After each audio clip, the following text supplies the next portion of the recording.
Amém. Vamos continuar o nosso vídeo. Queridos, então eu estava lendo 2 Tessalonicenses capítulo 2, versículo 1 e 3. Veja que coisa importante que o apóstolo Paulo ele nos coloca aqui. Primeira coisa que eu quero pedir para vocês é que, nesse tempo de hoje, façamos uma reflexão. O apóstolo Paulo disse o seguinte, olha, que os irmãos não ficassem perturbados e aflitos. Quantas pessoas hoje estão aflitas? Quantas pessoas hoje estão perturbadas com sua mente, com seu coração atribulado, perturbado, talvez acreditando como os irmãos na igreja de Tessalônica, os tessalonicenses, eles estavam acreditando ou pensando o Senhor Jesus já voltou, ou nós estamos enfrentando o período da grande tribulação. Quantos estão pensando assim? Estão acreditando que nós estamos vivendo no período da grande tribulação? Não, queridos, nós não estamos vivendo no período da grande tribulação. O porquê nós vamos mostrar já já. Mas o apóstolo Paulo diz, não fiquem perturbados, não fiquem aflitos, porque o dia do Senhor não começou.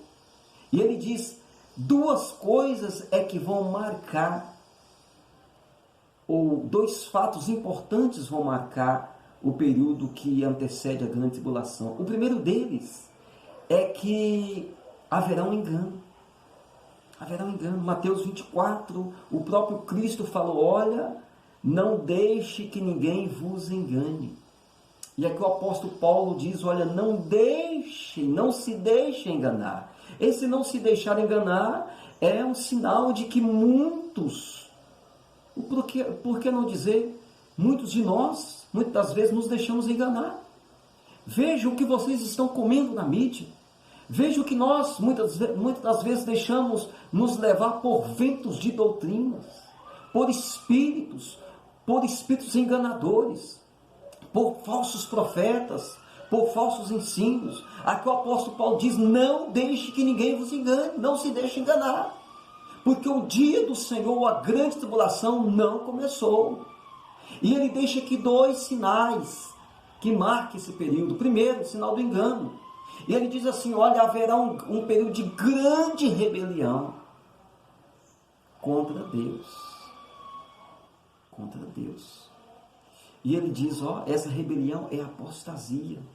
E depois dessa rebelião, aí sim virá o homem do pecado, ou filho da perdição, o cavaleiro que estará montado no cavalo branco lá de Apocalipse, onde é aberto o primeiro selo. Então, no versículo 7 desse mesmo capítulo diz assim, e a obra desse homem da rebelião, ou seja, do anticristo, já está em marcha, mas ainda aguarda que se afaste do caminho aquele que a detém. Ou seja, irmãos, o anticristo não está ainda, nós não sabemos quem ele é, mas a Bíblia diz que a obra dele, o espírito dele está em marcha desde a igreja primitiva.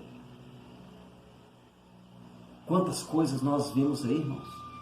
Quantas coisas. E veja bem, como que eu posso identificar a marcha ou a obra desse homem? O próprio Jesus, ele, lá em Lucas capítulo 17, do versículo 26 a 30, o próprio Jesus, ele nos coloca, nos dá algumas características. Ele diz assim, olha, como foi nos dias de Noé e nos dias de Ló, assim também será na volta de Cristo. E o que aconteceu naqueles dias que nós podemos aprender aqui? Primeira coisa, irmãos, salvação para os crentes e juízo para os ímpios. Os crentes foram salvos pela arca de Noé. Os crentes foram salvos pela ordem dada por Deus, anunciado pelos anjos a Ló e a sua família. E aqueles que ficaram foram destruídos por fogo e enxofre, foram derretidos daquela cidade de Sodoma e Gomorra. Eles pereceram no juízo de Deus. E os homens ímpios da época de Ló pereceram pelas águas. Mas por quê? Quais são as características daqueles dias e que estão operando nos dias de hoje pelo espírito do anticristo? Primeira coisa, desprezo ao sagrado, o sacrilégio. Quantas pessoas não têm mais respeito pelas obras de Deus, cometendo sacrilégios, profanando a obra de Deus, profanando a palavra de Deus. Segunda coisa que aconteceu naqueles tempos e que acontece hoje, o relativismo moral e espiritual.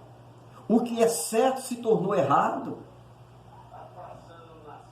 O que é luz, eles estão transformando em trevas. É o relativismo moral. Hoje a degradação da moralidade está em curso.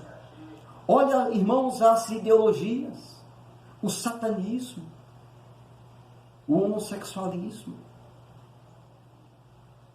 o relativismo na política, na cultura, nas informações, na medicina, na biologia, na história, nas disciplinas seculares. Violência e degeneração da estrutura governamental.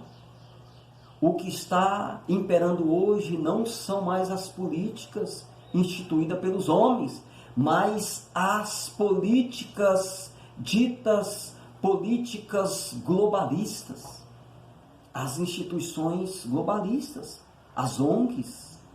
É isso que está operando hoje. Observe, irmãos, que os homens que estão no governo hoje, observe o Brasil. O presidente parece que não tem mais voz ativa. Precisa obedecer ordens vindas do exterior, das instituições, da ONU, das Nações Unidas, da OMS. Isto é o espírito do anticristo. O palco já está montado. A degeneração política. Mas, queridos irmãos, e qual é a nossa responsabilidade frente a tudo isso?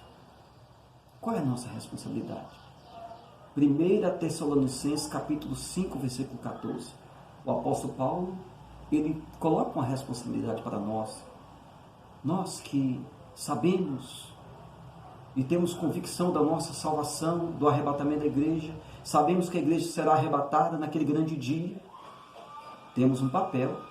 Diz assim: rogamo-vos também, irmãos, que admoesteis os desordeiros, consolais ou consoleis os de pouco ânimo, sustenteis os fracos e sejais pacientes para com todos. Perceba o nosso papel. Primeiro deles, admoestar os desordeiros, ensinar aqueles que estão em desordens. Ensinar é o que você está fazendo. É o que você está fazendo em casa com os seus filhos. É você, obreiro, que está fazendo com os seus liderados. É você, pastor, que está fazendo com os seus liderados. Somos nós. Admoestar quem está em desordem, colocar em ordem. Segundo, consolar os de pouco ânimo. Consolo. Tem uma palavra de ânimo. As pessoas perderam o ânimo. As pessoas perderam o ânimo. Então nós precisamos consolar eles. Ter uma palavra de fé para eles. Dizer algo que vá de encontro à necessidade deles. Ensinar a palavra de Deus. Terceiro, sustentar os fracos. Os fracos, você não deve apontar o dedo. Nós não podemos apontar o dedo. Os fracos nós carregamos conosco. Carregamos as nossas costas. Ajudamos a carregar a cruz deles. Sustentar os fracos. Muitas vezes nós fomos carregados. Quantas vezes eu fui, você foi carregado. Está na hora de carregar aqueles que estão fracos. E por último, ter paciência para com todos. A paciência, queridos, não pode faltar. Aguardamos a volta de Jesus Cristo. Esperamos ansioso pela volta de Jesus. Dizemos: ora vem Senhor Jesus. Naquele grande dia, a igreja será tomada. Só depois que a igreja será tomada, raptada, ser levada para os céus ao encontro de Jesus, aí sim, verá o período da grande tribulação, em que o profeta Joel diz que aquele dia será um dia de calamidade. Joel, capítulo 1, versículo 15, diz assim: Ah, que dia! Porque o dia do Senhor está perto e vem com a assolação do Todo-Poderoso. Queridos, mas nós aguardamos o arrebatamento. Fica com Deus. Deus te abençoe na paz do Senhor Jesus.